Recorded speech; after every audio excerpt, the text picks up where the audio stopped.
Welcome everyone. I've got this bullet chart in case we need it as well. It's whiteboard. Thank you for attending.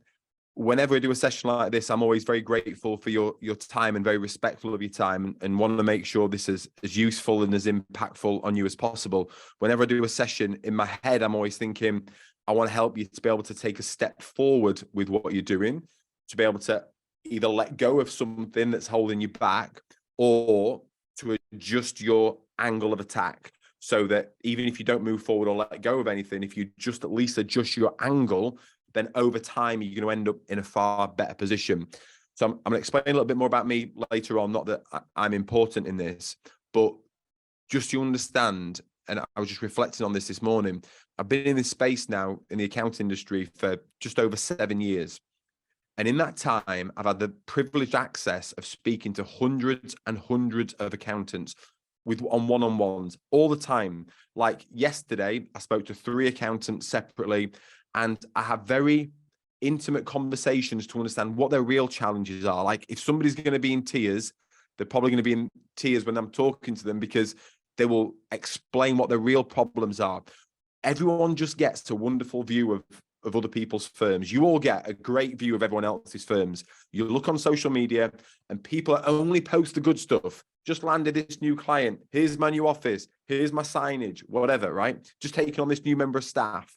And it's very easy for you to sit there and see all these other things and think that everyone's got it all figured out. Everyone's doing so well. I promise you, no one's figured it all out, and everyone's struggling, it seems. And they beat themselves up while they're struggling, because they've done all of the digitization. They're on the cloud. They're using all of the tech. They're doing everything. They're posting on social media. They've got a WhatsApp group with their clients. They're doing all of these things. Yet things are still tough for them. Yesterday, I was speaking to a firm owner who was looking to trial GoProposal, and I had a chat with him. And he's 60 years old, not wanting to retire anytime soon. Hugely ambitious still, wanting to grow his practice, bring in new members of staff, etc., wanting to give more value to his clients, but he's working 6 days a week. And, we had a really good conversation about getting him to focus on what's important. We're going to get into mindset as this session wears on, but one of the challenges or one of the stumbling blocks I think you all have, and one of the mistakes you make, if I dare say that, is that you put your clients first. You want to make sure you're giving them the most value you can, doing everything you can. And what happens is they become the center of the universe. You start revolving around them. You want all of your data submitted on a certain date at a certain time, but the client don't give you that information, which is why you're all stressed out during January, because you've been pestering the client all year for their tax information, and they don't give you it until 30th of January or whatever. And that's why you're so busy. So what ends up happening is, because you put your client center, they're actually running your business for you, not you. They're in control of your business. And you have all of these different clients with different levels of experience, heading in different directions, all pulling you all over the place, which is why you end up working 6 days a week. It's why you end up running around after them. It's why your team struggle to cope with them. It's why your team get frustrated as well. It may even be why you're struggling to recruit the staff that you want. Meanwhile, you're working flat out. You still love what you do, but I imagine you're not getting the rewards that you want. You're not getting the cash that you want. The reason why I often get on the phone with these accountants and bookkeepers, both here in the UK, Australia, America, Ireland, Scotland, wherever, is because there'll be a breaking point when I speak to them. And there's something interesting about a breaking point. And again, I'll get onto this further down the line, but I think it's worth noting now, because I imagine if you're on this call, you're perhaps at a breaking point yourself. So what happens is, you see that? Get a darker pen. You see that now? Is that showing up? And Penny, can you just give me a yes that you can see that? Thank you. Yeah. Yes. Thank you, David. Thank you. Keep me in check. Penny, beautiful. So what happens is you grow your practice, you start off and everything goes well and you enjoy it. And then you hit this plateau. And it's at this moment here that is actually a breaking point. And very often you'll hit it, you'll butt your head up against it, And now you'll be working too many hours, won't get enough rewards. Your clients aren't valuing what you do, and you're becoming frustrated. And we try all these different ways of getting through it. When you get to a breaking point, you've got three options. One is you break away and you say, stuff this, I'm not doing this anymore. I'm off to get a job. I could earn more money in a job than I am getting here with all of this stress. And that can be a legitimate strategy for someone. Running an accounting business, running a bookkeeping business is not for everyone. So that can actually be a legitimate strategy. The other one is you break down. And I've had conversations with people where they've had a breakdown because they've not listened to the signs. They're working 80 hours a week. They're not getting value. They can't cope anymore. They've not listened to the signs. And because they've not listened, their body said, right, now you're going to listen to me because something needs to change. And they will have a breakdown. And the other option is that you break through and you get to the other side of whatever's holding you back. Over the years, I've learned personally in my business how to make these breakthroughs and how to make them quite quickly. And on this call, I'm going to give you that strategy today because this is the thing you need to know. Breakthroughs are instant events. Breakthroughs do not take time. Preparing to make a breakthrough, realizing why you need to make a breakthrough, building up the courage and the confidence to make the breakthrough is what takes the time.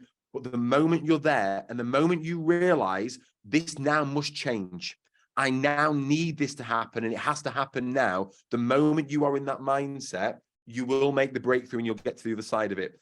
And very often that happens when you put yourself first.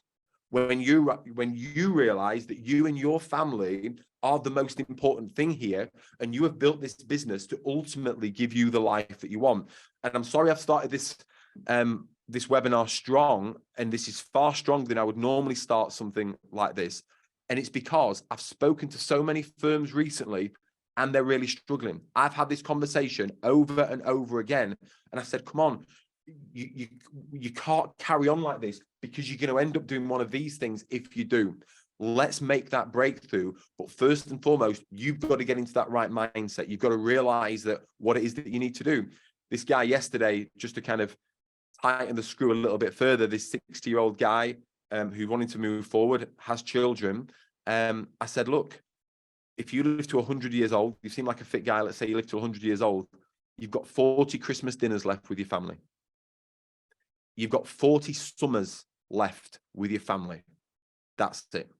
If that doesn't sharpen your thinking up, if that doesn't make you realize that that's what's important at the end of the day, and that in order to enjoy those things, you need three things. You need money, which is useful to be able to spend and get the things you want. But more important than money, you need time and you need energy. Time and energy are finite, okay? You can always get more money. Money is the easiest part of all of this. I can give you the answer for how to make more money. We've helped thousands of accountants and bookkeepers to achieve this. This is a very fast thing. I promise you I can get you more cash. But the thing you ultimately need is time and energy. You need time back and you need your headspace back and your energy back so you can be present and you can actually enjoy these things, okay? And then thought you were getting onto a webinar here for how to just improve your pricing or sell a bit more, whatever. But if we don't have this conversation, honestly, guys, if we don't have this conversation, nothing will change. Nothing will change for you. And I'm all about helping people to make positive change. And I have, contrary to everything I've described, so many success stories. There's a guy, he rang me yesterday. He's an accountant, brilliant guy. He's interested in starting another venture, which sounds really exciting. And we had a great chat about that. Last year, he sent me a picture. I've seen so many people send me this. This is my book, by the way, Selling to Surf. And they'll have the picture, you know, the ubiquitous picture on holiday where you buy a pool and you can just see your feet or something like that. And I see all these pictures of people posting that, right, which is nice. He posted a picture with him next to a pool. And I thought, that's cool. It's really good. And he messaged me and he said, yeah, it's my pool. I'm like, wow. So this is a guy in England with his own swimming pool because he's implemented these strategies, freeing up his time, getting his time back. I met him at Accountex last week. I think he's tripled the size of his team. The business runs without him. And he's now at a point, him and his wife, they're at a point where they're starting to explore other business ventures because they've cracked it and they get it. And where this all starts, guys, is figuring out how to make more money. That unlocks everything. Well, that was a strong start. Sorry, I went off on one there, but like I say, I've just had lots of passionate conversations over the last week so with account techs as well. So I've spoke to more of you than I have normally in this time frame, but I spoke to 3 yesterday. Okay, so let me share my screen. Let's get into this, guys. So this is what I'm going to help you with today, guys, with the time that we have, and I'm going to make sure there's plenty of time for Q&A at the end of this, so you can share any concerns or blockers or ideas or challenge me or whatever you want to do at the end of this. The purpose of this session is how to make more money from existing clients without making them hate you. And the reason why this is important, guys, we'll break it down. How to make more money. Money will unlock, money isn't the end game, but money will unlock everything else for you. If you could just make more money, you will solve 90% of the rest of the problems in your business right now. I promise you. From existing clients, the reason why this is really beneficial is you already know these clients. Getting new clients is really hard to do, okay? Existing clients, you already know them, they already know you, you already have them, you provided them with services, they have a method of paying you, etc. So it's far easier to make more money from the clients that you've already got than going and trying to get new clients. And finally, without making them hate you. You know, maybe you live in a small town, maybe you're active on social media, you don't want everyone to hate you. That said, it doesn't matter if a few do. It doesn't matter if a few of them spit their dummy out and leave. You're the center of this now. You've got to be the most important person in this. So the question you've got to ask yourself is, does it really matter if a few people were to get upset with you and leave, potentially, if you're still able to achieve everything you want personally? I remember doing this exercise with a great accounting firm in Ireland, Kieran Phelan's firm, and I'm not sharing anything that he hasn't shared publicly here. He went through a repricing exercise a few years ago with his client base, and throughout that time, they repriced all of the clients very rapidly, and he lost 17% of his customers. One of them was his cousin throughout that time, whilst increasing revenue by 34%. His cousin left. Obviously, that's a challenging thing because it's a family member, didn't want to pay the money, left. A year later, his cousin came back and said, I made a huge mistake, can I come back to you? And Kieran said, you can, but our fees have gone up again since you last left. And the cousin signed up. Sometimes people need to leave and they need to experience what a poor quality service they're going to get, albeit for cheaper, before they come back in you and really value you. And you have to be prepared to go on that journey. So in our business, guys, in all businesses, we have two sets of problems. We have surface problems and we have core problems. Surface problems are easy to spot and seem easy to fix, although they're not. Core problems are the ones that are hidden away, which people don't always get to see, and they normally require a behavioral change, which is why people tend to avoid them, and they will focus their efforts on the surface problems. A simple analogy for this is, if you imagine someone who's had an outbreak of spots, they'll go and buy potions and lotions and rub them on to try and get rid of them. They may have some level of success, and if not, they'll just get more and more elaborate potions and lotions to put on them. Whereas the core problem might be that they need to drink more water, get out in the sunshine more, exercise more, stop eating chocolate, etc. And that would ultimately fix the surface problem. However, they may not know that. And when they do know that, they may not be prepared to make those behavioral changes, because fundamentally, they would have to become someone else. They would have to change who they are. They would have to change their behaviors and their core belief system. And that's really, really hard to do, guys. If you want success in anything that I'm showing you here, you have to be prepared to work harder on you than you're working on your business. You have to work harder on you than what you're working on your business. And people avoid that. What people will do is they will work harder on their business. And in fact, they'll keep working harder and harder and harder. And then I come along and say, why are you being so lazy? And that gets them angry. And they say, what do you mean lazy? I'm not lazy. I was working all day Saturday. I was working till 8 p.m. last night. How dare you call me lazy? You are lazy if you are avoiding the things you know you should be doing, and you're simply busying yourself with something that you know you can do, even though it isn't improving your situation. And very often what happens is accountants and bookkeepers, when faced with this challenge of something they know they need to fix, but it requires a behavioral change and a rewiring of who they are, rather than tackle that, which is a tough thing to do, they will default to their skill set. Oh, I've got a tax return to do. Right, I'll do that. Well, someone's got to do it, so I'll go and do it. And they'll keep doing it, and they'll keep doing it, and their situation doesn't change. Whereas if they figured out how to make more cash, increase the fees of their client, they could go and afford to buy a new member, pay for a new member of staff, and actually never have to do those tax returns again.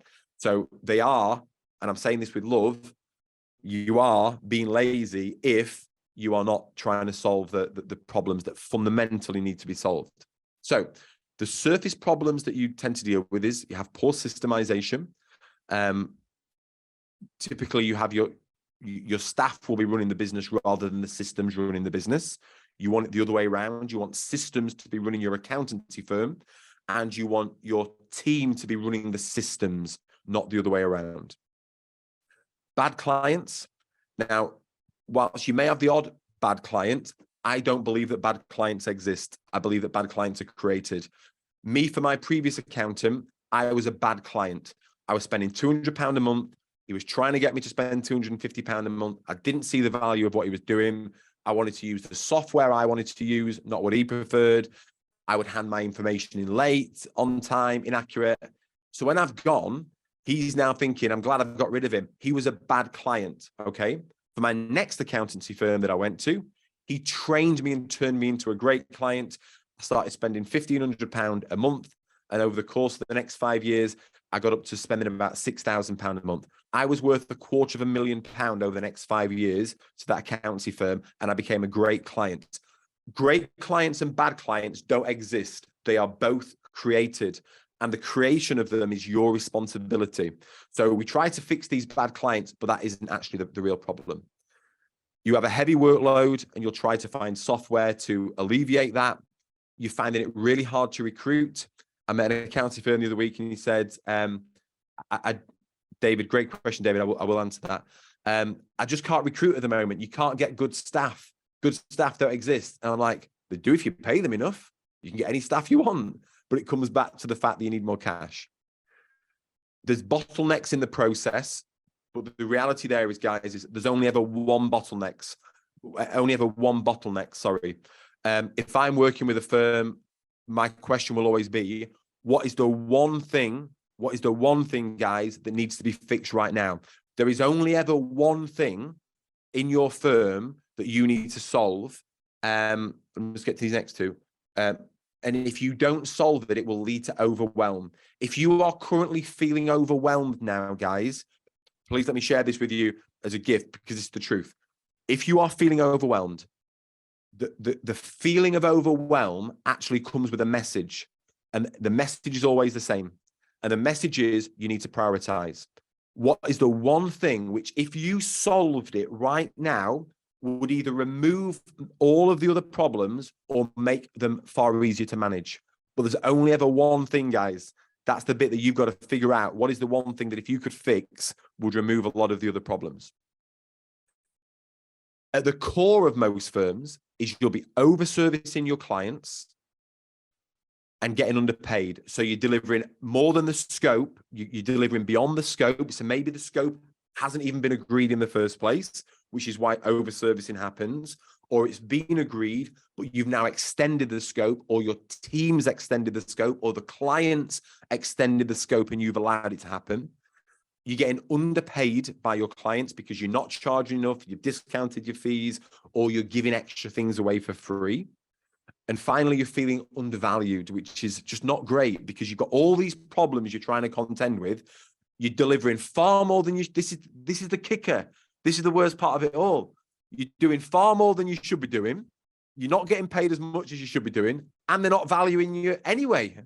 It's like you would think that they would value you more. They will value you more when you deliver what they're paying you for and you've increased your fees. It's ironic how it twists. But when you only deliver what they're paying you for and you're commanding high fees, The irony of all that is they will start to value you a lot more as well. But the other bit underneath that is you have to value you first. You have to realize how valuable you are. You have to realize how you impact lives, guys. You change people's lives. Because I had a fantastic accounting team on board, it was able me to grow my business and exit my business that's transformed my life and my family's lives and many people's lives around us because we're able to help them as well. I wouldn't have been able to do that had I not implemented the full finance function into that business. And if all of those services wasn't taken away from me and I wasn't paying the right fee for them to be able to deliver that level of service as well. So the impact that you have on people's businesses and lives is enormous. Okay. You should be valued for it. So let's get into the core of that business. Let me strip away the layers. And like I say, over the years of dealing with hundreds and hundreds of firms, thousands of firms, even in person, through webinars, through events, top 100 firms, top 4 firms, small firms, startup firms, all different sizes, rural firms, town firms, firms where they've got few qualifications, whatever. I've seen all the firms and I've stripped the layers back and we get to the same truth at the core of them all. So at the core of these businesses is this. There is an imbalance between the scope of work being done and the price which you're charging. And it's that imbalance at the core of these firms that ultimately throws everything else out of alignment. What over time, what happens is that's how the relationship starts with the client. And then over time, as the client grows, they get more members of staff, they need more information from you, they make more demands, the scope increases and the balance gets worse. On top of that, if you're not scoping the work effectively, it's highly likely that you are not having a fully compliant engagement letter in place for all of that work. You've not agreed, this is what we're doing for you, this is what we're not doing for you, this is what you're responsible for, this is what we're responsible for. Because if you've not scoped it properly, you can't have a proper engagement letter in place. And therefore, if you're doing work outside of scope, how on earth do you know if you conform to your AML requirements, which is highly unlikely as well. And so not only are you doing all this extra work and not getting paid for it, but you're also exposed to unnecessary risk, which you would be on the hook for should something go wrong. And maybe you've got insurance that covers it, whatever. Maybe you've got terms and conditions that can cover solve it. But where that risk does bite you is it will take time from you. If you don't have everything in line and something goes wrong, it's the time drain that actually causes the issue. And it can be hundreds of hours to solve things, which if you had an engagement layer in place, could actually fix that very easily. So can you just see this image here, guys? We have this enormous imbalance at the core of your firm. And this is the best thing I've got to show you visually what this causes. So it's like putting a weight in the middle of a washing machine that is now spinning out of balance. First of all, it makes a noise and it starts to shake and it doesn't look happy. Then the door opens up. And then over time, bits start to fall off. When you're attempting to fix the surface problems, you're trying to hold everything together. You're trying to put the parts back and stop staff flying off or your clients flying off, etc. But over time, it will get worse and worse until it all falls apart or you fall apart, one of them. The kicker is, if you was to just fix that imbalance at the core, all of those other problems will just go away. So let me just engage with you now, guys, to make sure you're still here and we're still caffeinated and motivated and excited for this. If you discover today, let's say you went away after this and you had a client who should be paying you £495 a month, and because you've discounted it slightly, because you've allowed the scope creep to increase slightly, you actually discover that you're delivering £550 a month worth of services to them. So potentially a slight imbalance in scope. How many of you would look at that and be absolutely alarmed and think, I've now identified the number one problem that needs to be fixed. I must divert all attention to this. So just by either huge problem, massive problem in the chat or not such an issue, I'd be quite interested to know what your take is on this, guys. If you can just put that in the chat, please. Huge issue, huge problem, needs fixing, or nah, not a problem, not such an issue, I can cope with that, livable. Huge problem, Kathy, thank you. Huge needs fixing, Kirsty. Huge, Charlotte. David, not so bad. Thank you for your honesty, David. Not a big problem. Hopefully pick it up on my next review. Quite a big problem, needs fixing, but it won't be the only one. Great, thank you, guys. Thank you for your honesty there. So let me show you this little graphic here. Now, I know I'm teaching you a lot of you how to suck eggs here because you are all intelligent accountants, and I'm sure you've done your maths or bookkeepers. If you have a client here that should be paying you $550 and you're giving them effectively a £55 discount in their fees, the £55 doesn't come off the £550. The £55 comes off the profit. You have effectively halved the profit of that client. So rather, let's say, I'm just assuming you make a 20% profit margin, which is good. After you've been paid, after everything's been paid, you're making a 20% profit margin. That client is now making you a 10% profit margin. I love this quote by Jim Rohn. I love Jim Rohn. I've learned so much from him over the years. Wages will make you a living. Profits will make you a fortune. If you are relying on your wages, you're always just going to be scraping by. We need to be building a profitable business. Profits is where this game is won, guys. This is where it's at. If you are having these levels of discounts, you need twice the number of clients paying you £495 a month than you do paying you £550 a month, charging the proper rate. This is why we get into such stress, guys. This is why people are working till 8 p.m. at night. This is why people work in Saturday. This is why clients are not valuing you. This is why there is no way you can be delivering the level of service that your clients actually want to pay for, because you can't be servicing them to the proper level while ever this is in place. It's why you can't take on extra members of staff. It's why you can't systemize effectively. And it's ultimately why you're feeling overwhelmed. This is a huge, huge problem that needs to be fixed. The reason why it persists in most firms is because they don't have a core pricing matrix, which is effectively a list of all your services that the clients can see with sophisticated and logical pricing that sits behind them, so that you know you're pricing profitably for every single service. Typically, firms have no sales system in place, which means that you, if you're the firm owner, will be the bottleneck rather than empowering the entire team to be able to do this. We have outdated engagement letters, which ultimately leads to poor client experiences, and that's why they don't value what you do. It's the equivalent. I was joking to someone about this yesterday. The way most firms are set up, and I'm saying this with love as well, and I can help you with this. It's like going to a restaurant. I think this is how it's like. It's like going to the restaurant. Oh, sorry, David. David just said a great point here. It's the mindset that £495 is better than the client leaving. Yeah. And this is where we need to challenge this mindset, David, because it isn't. Like it's actually better if that one of the clients were to leave and we caught the other one and we got the other one paying us £550. The reality is they won't leave. And I can give you some real stats on this as well. We've just done a big repricing exercise with the firm, so I can give you some actual live stats as of yesterday around how these numbers play out. But you're absolutely right, David. It is that fear of rejection, fear of loss, that's a very deep and a very real fear. Which is why you will avoid doing these things. But yeah, great point. The way most firms are set up is the equivalent of walking into a restaurant and saying, have you got a menu? And them saying, no, we don't have a menu here. What did you have in the last place you went to? What were you eating in that restaurant? Well, I had a burger and fries and a Coke, whatever, right? Okay, how much is that going to cost? Let me go and ask the head chef.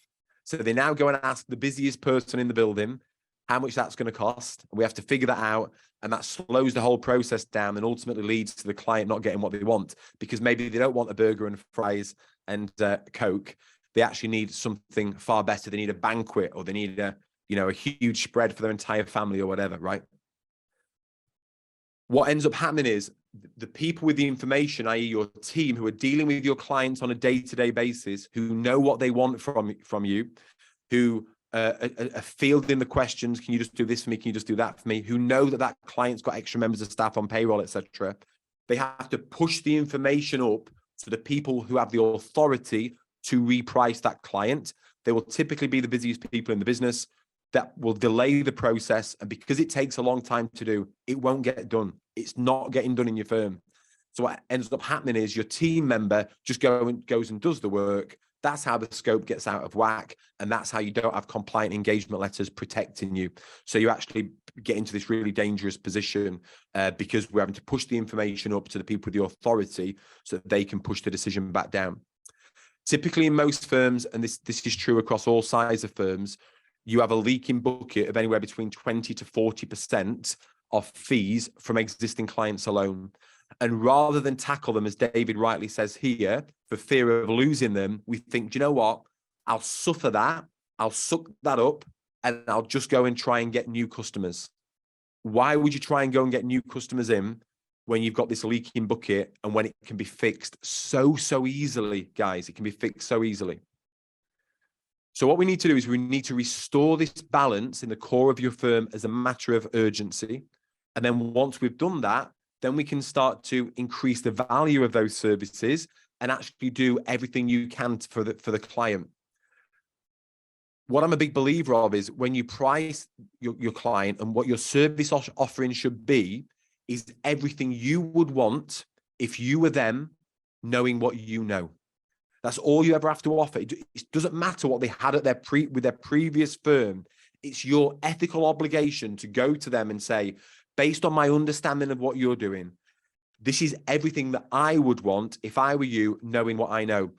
Mark Telford, who's got a great accounting firm and he coaches firms as well, shared a story in the GoProposal community around this, where a client came to him and the client was spending with his previous firm, I think £1,000 a month, sorry, £1,000 a year, maybe just under £1,000 a year.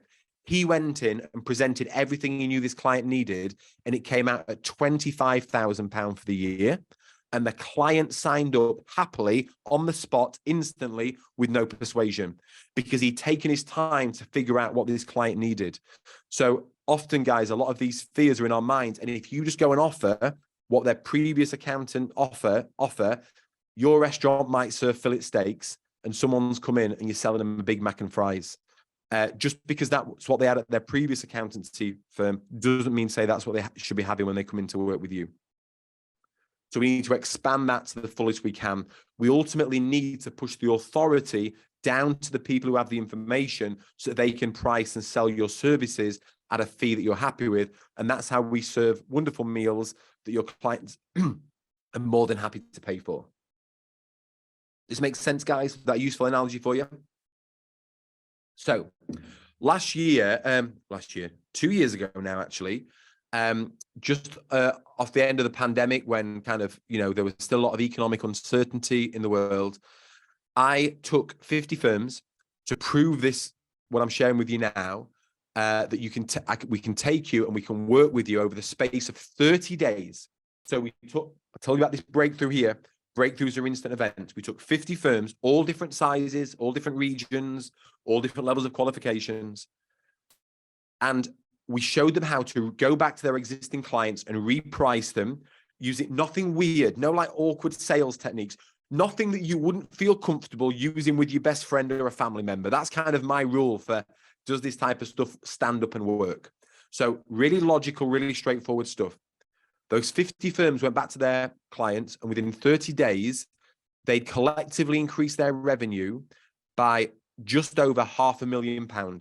That on average is £833 an increase in fees per month within 30 days, guys, of doing this.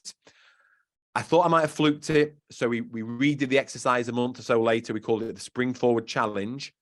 Penny was there. Such an amazing month. Penny can testify to this. We did it again a month later. We repeated the same thing, same results. 50 firms, over £500,000 increase in fees within 30 days from existing clients, largely for just charging for the work they're already doing, right? And off the back of that, that's when I wrote my second book, which is Untapped, which maps out that entire journey, has all exactly how you go back to your clients, how you split your clients up, the conversations to have with them. It's all really, really straightforward. Penny's just saying this here. I increased my MRR by £500 for no extra work at all. And that was me on my own with no staff. I now have a team of 5. Penny, that's incredible. Thank you. And that was 2 years ago. 2 years ago, Penny. It's these journeys here, guys. It's these directional shifts and that step forward and that letting go of things that can set you on a different journey, which 2 years later can get you in a very different position. But you have to be intentional about where you're heading and what you're doing. Thank you for sharing that, Penny. Beautiful. Jerry Williams, who maybe some of you know, shared this. Crazy to think that when I started 2 years ago, I was commonly charging £87.50 a month. It's now not uncommon for me to sign clients at £1,000 a month. Nikki Sheehan, she was on the Spring Forward Challenge, increasing a renewal of a client from £495 a month to $2,327 a month. Sylvia just had the first proposal accepted, enough to cover the salary of one of my 2 new members of staff. That's what I mean. It's the problems it starts to solve. And we get story after story of people who are doing this. And you can go and connect with these people, write their names down, go and find them on LinkedIn, message them, message Penny, and go and get the truth, because this is actually happening, guys. In order for it to happen, we need 2 things in place. The first is the map. So I showed you the breakthrough image before. This is how most people make the breakthrough.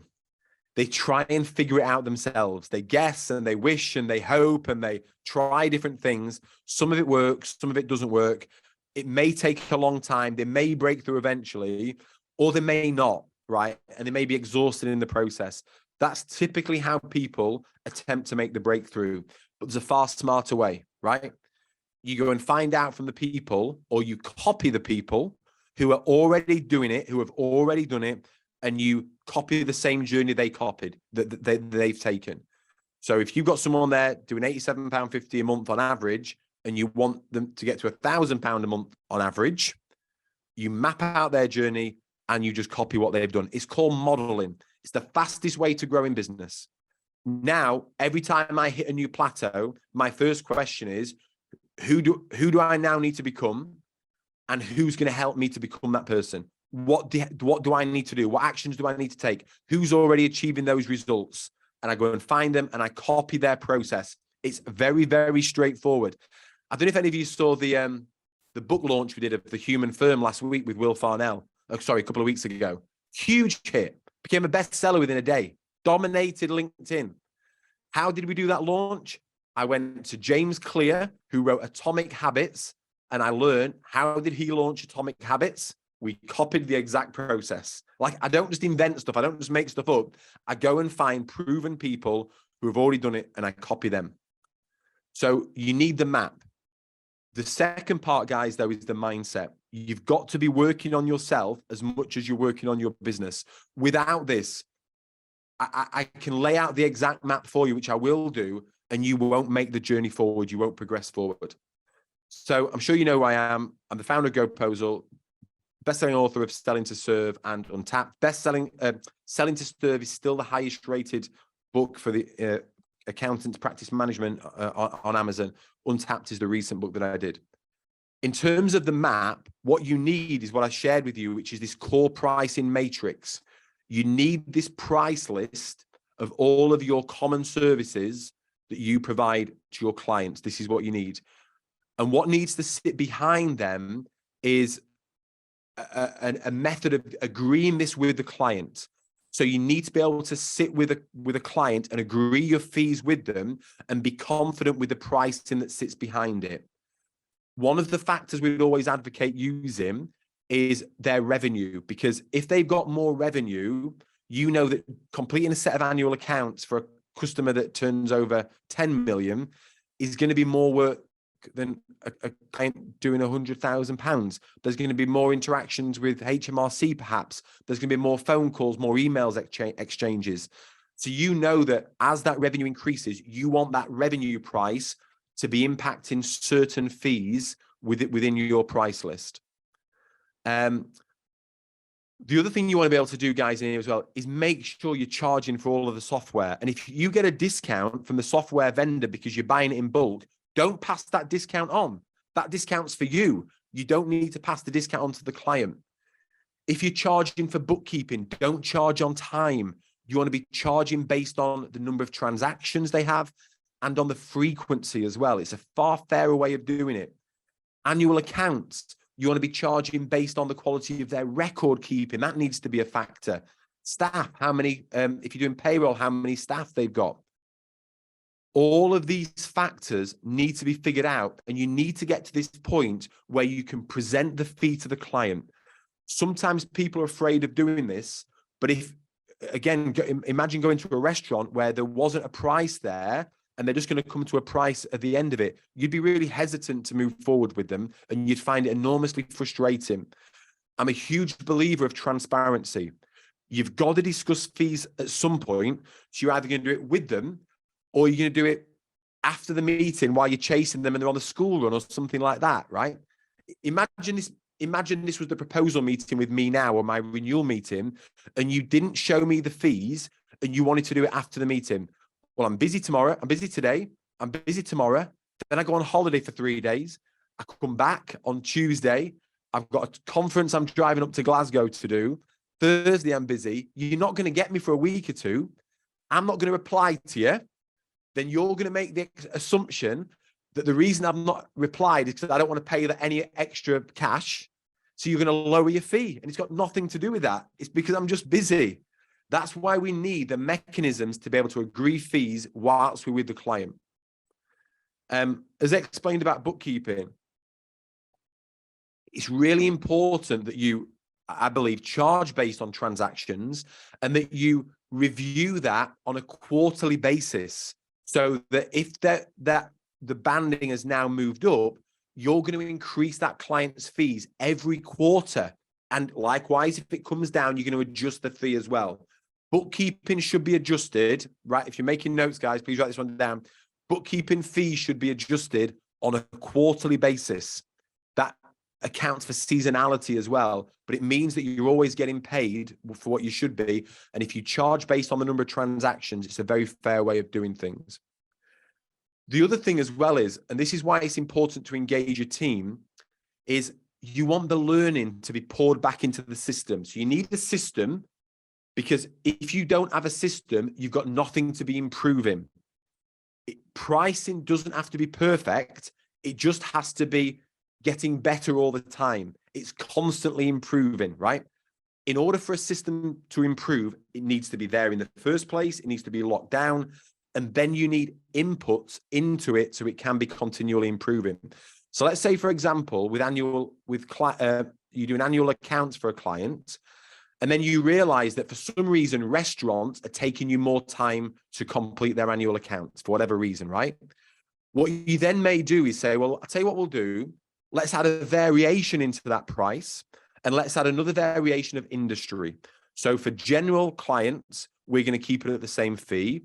But for restaurants or hospitality, for example, what we're going to do is we're going to have an uplift on that service of, let's say, 20%. Okay. So now when we renew our clients' fees, we sit in with the client, they won't see that behind the scenes, but we know we're using it. So when we go in there, we can now select restaurant, and we're going to benefit from the learning from our team, and we're going to be increasing that fee. That's what I mean about having that learning and having that system, all of that learning pooled into a system. Darren, are transactions just bank transactions, or does that include SL and PL invoicing? I'm not an accountant. So you just instantly blow my mind there. So Penny, if you can just help out with that question, as you're an expert on this. You can split things out with bookkeeping. You can charge if you're doing invoicing for them, if you're doing debt collection or various other things. You can layer that up. So you can have kind of bank rec, but you can have all of those different services in there as well. But maybe someone who uses GoProposal can just clarify that. I currently charge an hourly rate, so I've signed up to GoProposal to address this, but I'm struggling with how to work out my core pricing. Perfect, Joe. I can help you to do that. Not a problem. I'll do that shortly with you. Okay. So that's how it would work with restaurants, and you can now go ahead and improve that. With reporting and forecasting, for example, with advisory services, you may want to layer things up as well with management accounts, to have monthly management accounts and quarterly management accounts, so you can offer that at different levels. And you want a method of being able to do that with the client. Hugely, hugely important, guys. if you're saying to your clients you're a digital expert and you're going to save them time, which I know you do, they won't judge you based on what you've said. They'll judge you based on their experience of you. So if you're able to demonstrate that you're a digital expert and you produced a proposal and agreed fees instantly, you're actually demonstrating those expertise rather than just talking about them. So let's just recap, guys. Most firms have a leaking bucket of 20 to 40%. I was with a firm yesterday, by the way, and they've got a few thousand clients. It's a big exercise that we started last year of renewing them. They, with 400 clients in, if I'm being specific with 399 clients in, but if we just say 400 clients in, we set a target of increasing the average fees by 20% and also losing up to 10% of clients. We're prepared to lose up to 10% of clients in that process as well, not an issue. We did a review yesterday and we're actually at 22% increase in fees, and we've only lost 1% of clients, which might sound good, but we're not sure if actually we need to increase the fees higher and actually start to lose a few more clients, because I think they'd actually operate more efficiently. That's a decision you've got to make. A really good question to ask yourself, guys, to snap yourself out of this thinking, if you are attached to your clients, is what would you do if you just bought your business today? It's a great question. The reason it's a great question is because it detaches you from any emotional connection you've got to clients or to old ways of doing things and old methods of pricing, for example. So you have a huge imbalance at the core of your business, which is why you're doing twice the amount of work than you should be doing. What we need to do is we need to restore that balance as a matter of urgency and then maximize the value of every single client. In order to do that, you need the map and you need the mindset. And the mindset is the far bigger piece of work here, guys. The mindset is the map is straightforward. So what happens is people come onto these type of events and they're excited and fired up about it. And they're like, right, I'm going to go and do it. So off they go, all charged, all excited, full of conviction, full of excitement and enthusiasm, and then they go and kaboom, they don't make that breakthrough that they wanted. I want to help you to make the breakthrough by giving you the map. So this is the easiest way for me to give you the map. For GoProposal, you can have a 30-day free trial. You don't have to put your card details or anything, and you can actually complete and export, if you want to, a core pricing matrix. So this is the key thing that unlocks everything else for you. So what you do, and this is going to answer whose question? Oh, Joe's question earlier. You simply check the services that you provide, so bookkeeping, compliance, payroll advisory, etc. And then it will ask you 3 questions. Imagine a client with a revenue of £500,000. How much would you charge monthly to complete their annual accounts? So even if you charge by the hour now, that doesn't matter. Put down what you would be charging them per month. Or obviously, if you charge annually, just divide it by 12 and put that figure in there. And then back to your question, Joe, it's okay if you charge on time, but if you were to complete 50 bank reconciliations for a client, on average, if you took 5 clients and averaged out their fees, what would you charge per month for that service? That's all you need to do. Put the information in there. And the same with payroll. What would you charge for one client and then for each person after that? That is all you have to do. Go and put those numbers in there. The system will then automatically build out the pricing based on best practice, all that sophisticated pricing. It will build out all of the services, all of the descriptions, and all of the pricing in the system for you instantly. And then what I would then suggest you do is run a couple of test examples through it. So take a client that you've already got and that you know what you're charging them, run it through the system and see how the pricing comes out. See if there's any glaring amounts that need to be either increased or decreased. And then what you'll do is if you scroll to the bottom of that page, you'll see your core pricing matrix, and you can go and download that and have a look at it and run off into the sunset with it if you want to. So that's easy. How you reprice your client, going back to your clients and actually doing that is really straightforward. We have got this locked down, guys. You just need to get the pricing sorted first. It's the mindset that needs more work.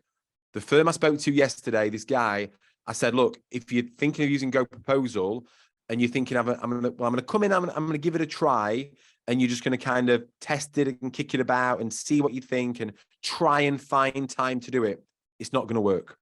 When you are committed to improving your life, when you are committed to making more revenue and commanding the fee that you are worth, when you are committed to charging for all of the hard work that you're doing, because you no longer want to be working these hours and you want to be getting the benefits out of this and the time and the energy back, when you are committed, and this is a must, only at that point should you sign up for GoProposal. Don't come in before that and kind of just test it out, because it will just be frustrating for you.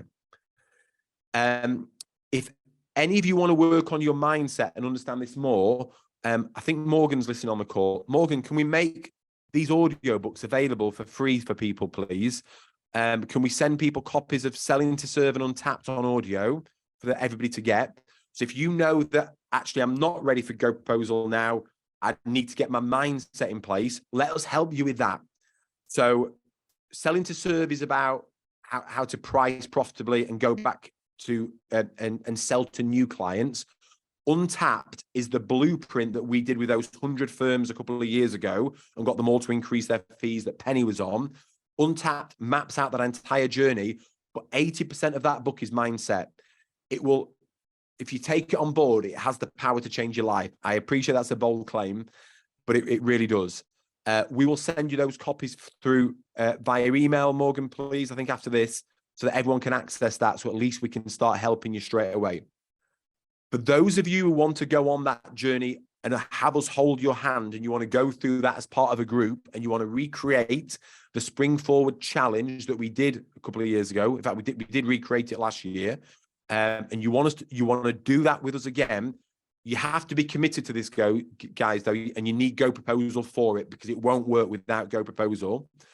Then Nuala, the wonderful Nuala, who works with some of our largest clients and really helps them to make that breakthrough. Nuala's an expert in GoProposal, but she's an expert also in helping to challenge your mindset and help you to make those breakthroughs. She's wonderful. She's going to run a Spring Forward Challenge. It starts next week on the 30th of May. She's going to guide you through it. It's going to be a 4-week journey to get you through that. And throughout that journey, the outcome will be you will have successfully repriced 3 clients and have increased their fee by at least 20%. You can start with small paying clients, big paying clients, it's entirely up to you. She will actually help you to pick your clients that you're going to do this with. But within 30 days, you will have, so by the end of June, you will have successfully repriced 3 clients. If you're already on GoProposal, you can join this, guys. That's absolutely fine. So Joe, you could join in with this. There are group accountability sessions every Tuesday with Nuala to talk through any challenges and any blockers you've got. This is you deciding, I am making this happen. This now is a must for me, and I'm going to run through this wall, whatever it takes. Nuala will help you to get through the wall. That's what she's there for. And then on the 27th of June, I'm going to join you for a last session to celebrate the wins with you. And to set you off on the path to unlock the potential of your full client base. We've got some further gifts to give you there to set you on a very different path, and maybe you could go on that path with that Penny's been on as well. We're limiting this to 10 places. We find that we can possibly push it to 20 if there is demand, but initially I'm capping it at 10 because I know we can. Well, when I did it, we can do it with 50 if need be, but 10 is brilliant. 20 works very well as well, but we're limiting this to 10 places. So if you are interested in this, you want to find out more about it, you'd like to join us on this, type yes into the chat box and the team will follow up with you afterwards. If you're an existing GoProposal member, not a problem. We can start with you on this. If you're not a GoProposal member, you need to get signed up for it. Go and fill out the pricing. It will build out all of the pricing for you. And if you add the engagement letter module on of Oversuite, it will do all of that for you. You can set GoProposal up within 1 day if you are committed to it. So there's nothing stopping you. Yes, that's fantastic. Thank you. There is nothing stopping you from having this in place by Tuesday as well. We're going to be introducing this idea on another webinar. So it's not just people from this webinar that get to go on this. And we'll be picking 10 people from across both those webinars. But like I say, 30th of May is the cutoff for you to get on that, guys. This is a quote from Jerry Williams. I saw a post this morning, actually. We use GoProposal, and without this software, we wouldn't make anywhere near the profit we make. I have a practice that I wouldn't have a practice that runs without me. I wouldn't have a practice that is known for exceptional client service. It's literally changed my life. Dramatic statement of the day, I know, but it's true. I cringe at how I used to quote for work and how I used to do so much for free. How I used to charge hourly for bookkeeping. If you're an accountant or bookkeeper and you're not using GoProposal, you need to give it a try. Thank you. So guys, I'm here for you. You're very welcome to run off. Thank you for listening. We will follow up with some emails for various things for you to take those actions if you want to. Are we the pricing setup? Should we increase the fee we usually charge? I think if you know it's low, if you know that you're below where you should be, then I would be putting down the fee you want to charge. So let's say, for example, to reconcile 50 transactions, you're charging £35, but you really should be charging that £50. Then put that down there. Just because it might feel uncomfortable now, don't worry about that.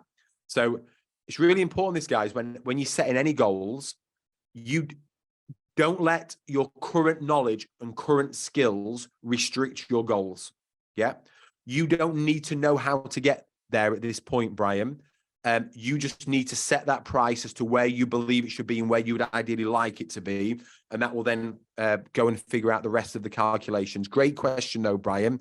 Yeah, the price that you would like to charge. And listen, I know there's a voice in everyone's head at the moment.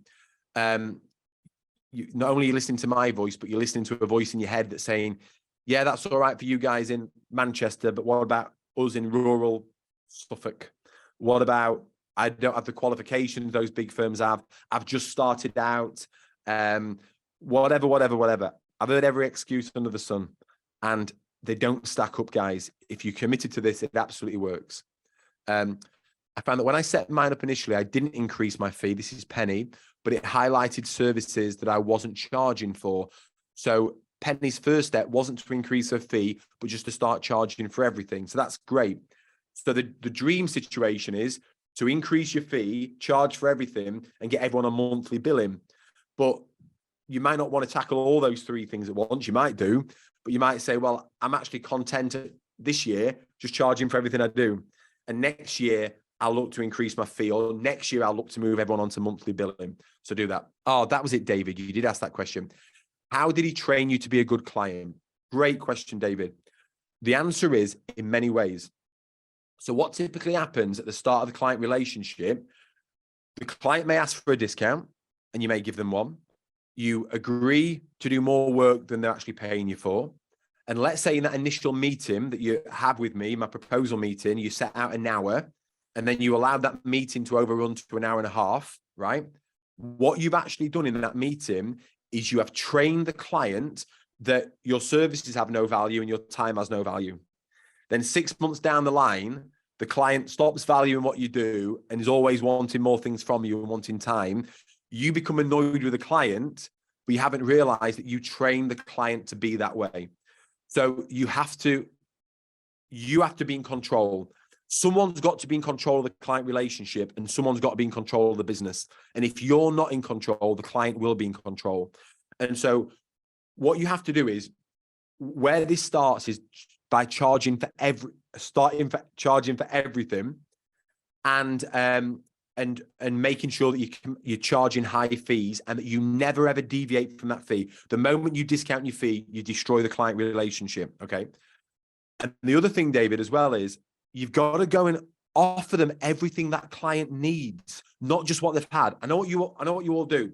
The first thing you do is you say, yeah, we need to look at a set of your accounts. We can understand the quality of your accounting. And the first thing you do is you turn to what they're paying their current accountant. You go and look at their invoice and say, right, well, they're offering that, and that. Well, we'll offer that, and that, and we'll maybe increase the fee a little bit or decrease the fee a little bit, by the way, right? That's not what you do. You have got to go in and uncover everything that client needs from you. Like for my previous accountant, I didn't have a cash flow forecast. I didn't have a budget. I didn't have them doing all of the bookkeeping for me. Paul did. So Paul was the founder of my accounting place, Paul Barnes, because he asked the questions. He uncovered, David, this is the big thing.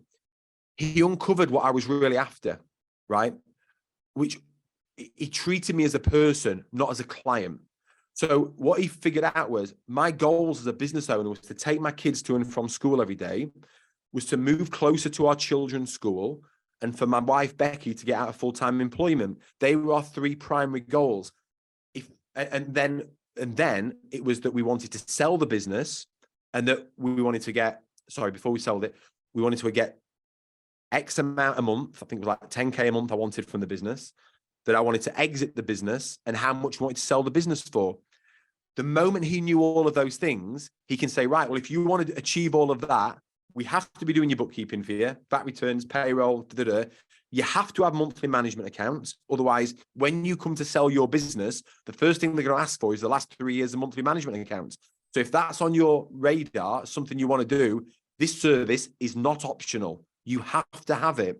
So the moment they know what your personal, what the client's personal goals are and their business goals, the services are now logical. They have to have them. And this is the thing, David, they don't have to take all of the services. It's your job to present everything that you would want from them, from you, present it to them. And then if the client says, well, that's too much, I don't want all of that now, fine. What do you want to take out? Yeah. Do you get me? So you have to go in for that with that mindset and train them to be a good customer.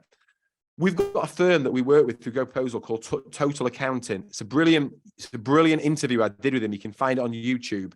If you search for my name and then Ewan Brown, he completes all of his tax returns by the end of September.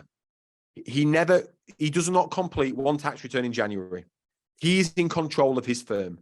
He has turned his clients into great clients.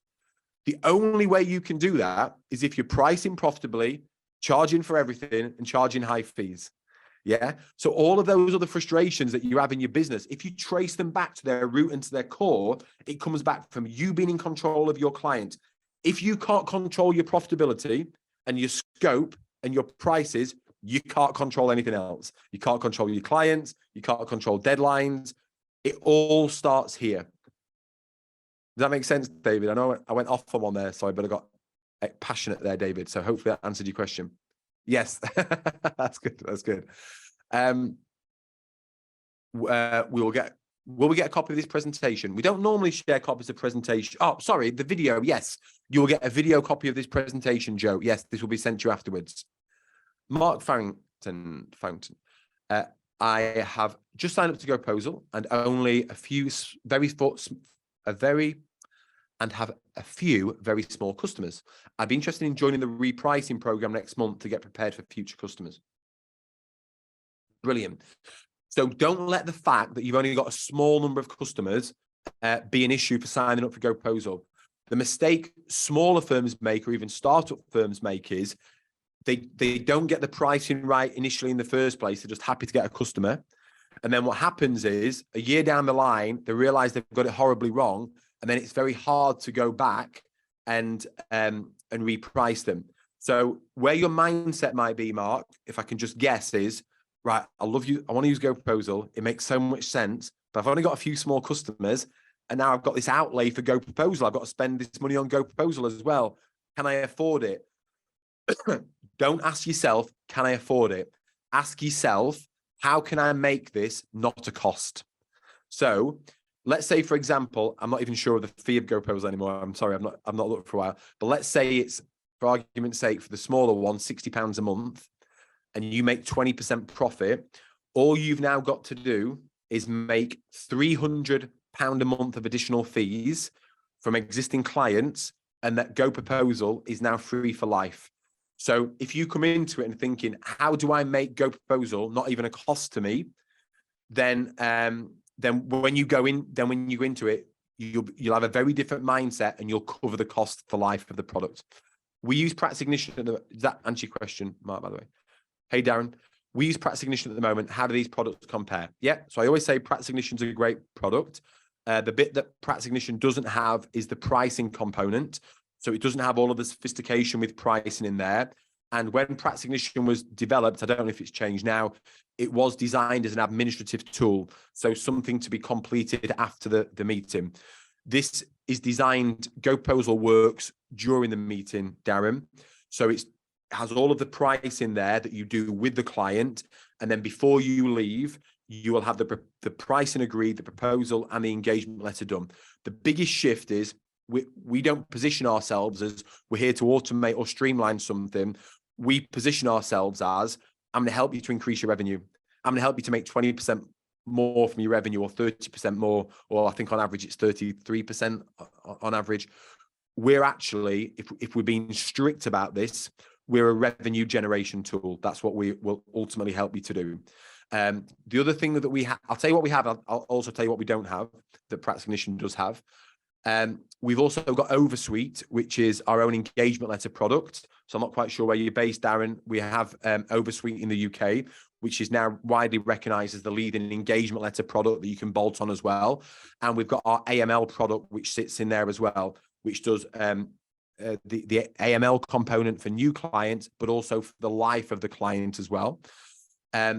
It does risk assessments at the moment, Darren, but in June, we'll be launching the ID, and we have the very latest and highest level of ID with biometrics in there. So that's coming out. If you want to be a beta tester for that, you're very welcome to join on with that as well. So it covers everything right the way through from proposal and throughout the entire engagement process. But for the life of the client, it's not just up front, it's what you're doing throughout the life of the client. You can integrate the payment. You can integrate the payment with Go Cardless or with another payment mechanism. The thing we haven't got that Practice Ignition has got is they have a Stripe module, and you can actually bill through the system as well. We will generate the invoice for you in QuickBooks, Xero, Sage, whatever it is, to generate the payment. And we can also hook into Go Cardless. We currently don't have an innate payment mechanism. So that's the thing that we don't have within Practice Ignition. I think price comparison, I think if you figure it out with the number of clients that you've got, I think we work out a little bit cheaper, but that really is by the by, really. We shouldn't be looking at it in terms of how much it's going to cost. We should be looking at it as how much money can we make from it. The Oversuite product isn't available in New Zealand. I'm not sure about the AML product. Morgan, who's on the call, can you just get Danielle just to reach out to David, please, and just explain where we are with AML in New Zealand and whether that's on the roadmap or not, just so David has all of the information, please. Thank you, Morgan. Guys, any more questions? Thank you so much. I know that I have worked on my mindset. We all do, Kathy. Please don't beat yourself up too much. We all do. Mainly it's confidence issues, that questions if, am I always good enough to make this increase? But I feel I'm ready to tackle this personal challenge now. Kathy, thank you so much for that honesty of sharing that. That is the underlying issue that everyone's facing on this call. It's the underlying thing that will prevent you from moving forward. Am I good enough? It's not, can I charge this fee? It's, am I actually good enough to do this? And the first sale you have to make is to yourself. You have to realize that you are wonderful. Whether you're a bookkeeper or accountant, you fundamentally, through the work that you do, you transform people's businesses and you transform people's lives. Could you be better? Could you get more qualifications? Could you improve your efficiencies and your accuracy? Of course you could. We all could. That can all improve. But you can't improve any of those things very easily if you don't first increase your fees that you're charging. That's the key to unlocking all of this, Kathy. So wonderful to acknowledge that. Thank you. And I'm sure every person on this call, you know, whether they were brave enough to say that, feels exactly the same. So, and it never goes. Feeling, you need this, right? There's 3 traits of successful people, guys. 3 traits of successful people. You need a big goal. You need to set a goal that's beyond your current capabilities, and you need to dare to set that goal. So if you pay yourself £1,000 a month now, and ideally you would like to pay yourself £5,000 a month, you have to have the bravery to say, I don't know how the hell I'm going to get there, but I'm setting that big goal. The next thing you need, and this is the irony of this, is you also need to feel that you're not good enough. You need to feel imposter syndrome, because it's that will push you to want to become better. You need to reinterpret that sense of inadequacy and that imposter syndrome that we all have. I have it. We all have it as a gift. It's there to push you to be better. So you have this pull of this big goal. You have the push of the imposter syndrome and this sense of inadequacy to be better. And the final bit that connects it all together is you need focus. You need to focus, have clear, laser-like focus that is what you're going to do and you're not going to stop till you get there. Those three components is how anybody's successful. Darren, does GoProposal cover audit work? Does it include charities and independent examinations? So all of the services can be included in there. And we've done a huge amount of work, Darren, around with Oversuite, which is our engagement letter product, and specifically around charities. The person that we work with is called Val Stewart, and she's one of the leading experts on charities and engagement letters in the country. And she has helped us to build this out. So if you provide services to a charity, you would need one of over 500, and it's actually 504, 500 different types of engagement letters in order to be able to pick the right one. Let me show this to you. So Darren, you can see, I'm going to just confirm, you can see the engagement letter, you can see, the proposal tool. So let's say, for example, you come into here and you picked charity, whatever that scenario is. It then allows you to choose what type of charity it is, okay? And then where are they registered? Where is the primary registration? And how do you prepare their accounts? And depending on what you choose here, can also trigger different options as well. So that if you pick a charity, statutory auditor, who is the statutory auditor for this charity? Go with Darth Vader, I think he'll do a good job. And what's the reason for the audit? Is it required or is it through choice? So based on those very simple inputs here, the system is therefore picking out one of those correct 500, a library, a suite of engagement letters, and perfectly and correctly assembling it. And then as you go and select the services as well, it will weave those into that engagement letter as well. This is the most sophisticated engagement letter tool. And when we did this, I actually got my now 12-year-old daughter to see if she could produce an engagement letter for a charity based on these simple inputs. And she could within a few minutes. That was the ultimate test of this system, Darren. So yeah, hugely proud of this component. So this comes with, when you produce the proposal, this comes with the Oversuite add-on, and then obviously you go through the services and you put all those services in there, etc. And then that will then produce your fee, your monthly fee. If the client doesn't want to pay that much, you can go back and you can take something out and add it onto their roadmap for them to consider in the future if you wanted to, for example. And then when you're ready to progress through the proposal, it just requires a few more inputs into there. This is a really cool feature as well, is it builds out all of the key dates as well for you. Very often, what accountants will do is they will only have one key date, which is the start of the engagement letter. But let's say you're running this VAT roll period, your VAT period here. It may be that that their previous accountant is going to complete their tax return up until the when would that one be? September? Is it the end? Up until the end of August. I might have got this wrong. Sorry. Up until the end of August, for argument's sake. So you're not going to take on their next tax return until end of that period. Sorry, September. So end July. Anyway, whenever that would be, you're not going to take on responsibility for that until the 1st of July, for argument's sake. And the same with payroll. They may be running payroll themselves, and they run payroll on a last day of the month, but they're going to run payroll for the next 2 months, or their previous accountant is. This will automatically build out this key dates table for you with the start date of the service, deadline for information, and the filing deadline as well. So all of this is calculated in the background. This doesn't exist. We invented this, and that's all built into the system as well. So things we're hugely, hugely proud of, guys. Anywho, I've talked far longer than I probably should have done here. I'm looking forward to producing new engagement letters with your system. So much better than the one I currently use. Brilliant. Guys, thank you so much for being here. David, thank you. This has been awesome. We're looking forward to using GoProposal. Loved your explanation of uncovering what a client really wants so we can help them to achieve that and what they want to pay you for. Yeah. And my books will elaborate on all of this, David, and actually give you all of the tools and scripts and things to say and everything else in there. So you'll be armed with absolutely everything that you need there, guys. Thank you so much for your attentiveness. Thank you so much for being here and for wanting to make that breakthrough and make those improvements in your business and in ultimately in your life as well.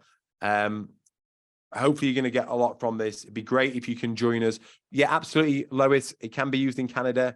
And when you sign up in Canada, it has all of the Canadian services in there. We've got loads of tax service in there. So I know that you guys have some quite a lot of complexities around Canadian tax laws. All of those are already built in there. We've got a strong presence there. We've got support there. And I'm just getting, this book's been translated to French, but I'm getting it a specific French-Canadian version done of Selling to Serve as well. So Canada is a hugely important territory for us. And we don't just kind of bundle you into North America. We respect you in your own right. Charlotte, we're already in Norway as well. So all of this, bizarrely, all of the services are already built out in Norway. So if you sign up in Norway, you'll get a Norwegian version of the app. You are our first non-English territory. And it will build out all of the pricing matrix for you as well. So yeah, I'm kind of proud of that, because when I first did it for Norway, everyone was saying, why Norway? And it was because we had a lot of love there and a lot of people wanted it there as well. So yes, we have presence in Norway, Charlotte. You can go and grab that. I don't have the book translation in Norway, but there we go. Guys, thank you so much. Please just take action now. All I would say is whatever you're going to do, whether it's to read the book, sign up for GoProposal, sign up for the Spring Forward Challenge, take an action. Otherwise, you've just taken a load of notes and nothing's going to change for you. Only by taking action is your situation, your life, your business, whatever, going to improve. So look, don't do anything. Don't read emails. Don't do anything between now and lunchtime. Use these next 40 minutes to take a positive action to go and improve your life and your business. Thank you, everybody. Really appreciate you. Really appreciate you being here and your wonderful questions. Thanks, everyone.